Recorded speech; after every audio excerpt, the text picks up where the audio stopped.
This is a pinpointer.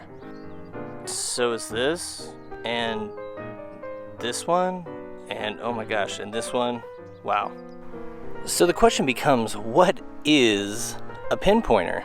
A pinpointer is like a mini metal detector that you can use to help you locate a target that's either still in the hole or possibly in the plug. So why do you need a pinpointer? Well, you can hunt without one. You can use different techniques to try to locate a target without using a pinpointer, but using a pinpointer will make finding your target so much easier. I would highly recommend getting one. So I've got 4 different pinpointers out here with me today. On the left-hand side is an XP MI6.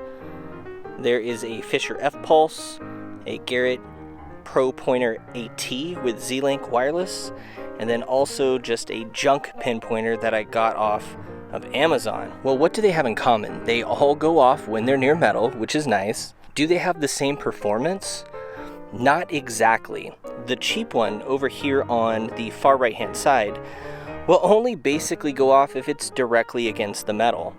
The other 3 are a lot more sensitive, and they can find targets that are a lot deeper down. All of them are VLF pinpointers with the exception of the Fisher F-Pulse, which is actually a pulse induction pinpointer. What's the difference between pulse induction and VLF? Well, the pulse induction is going to do a little bit better in saltwater and saltwater beaches. It goes a little bit deeper. It's definitely the deepest pinpointer out of all 4 of these. The VLF pinpointers are just all around amazing, and I would highly recommend them. Some of these pinpointers are wireless, like the MI6. It can wirelessly connect to my detector and my wireless headphones. Same with the Garrett Pro Pointer AT with Z-Link wireless. This can also wirelessly connect to a pair of Garrett wireless headphones. The Fisher F-Pulse and also the cheap Garrett knockoff from Amazon are not wireless pinpointers. I do most of my hunting with the XP MI6 pinpointer because I use an XP Deus 2. So it makes sense to use a pinpointer that can wirelessly connect to my detector and also to my headphones. However, if I was using a Garrett machine, I would probably be using the Garrett Carrot, so it just depends on what you're searching with. Now, there are lots of pinpointers, literally dozens and dozens. These are just 4 general pinpointers that I have in my collection.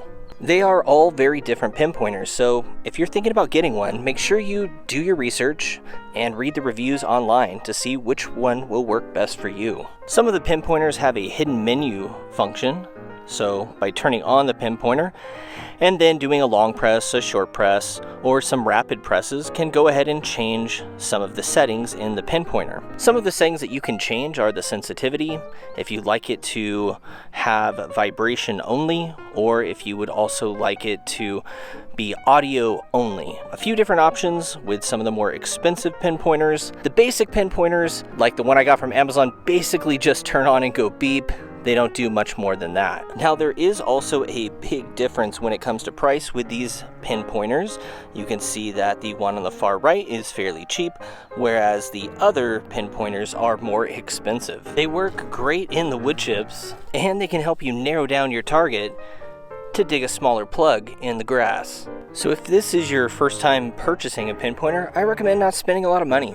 Just get a cheap one and see how it goes. If you like the hobby and enjoy metal detecting, you can always upgrade and find a pinpointer that works best with your setup. I hope you enjoyed this pinpointer tutorial, and I'll see you on the next hunt.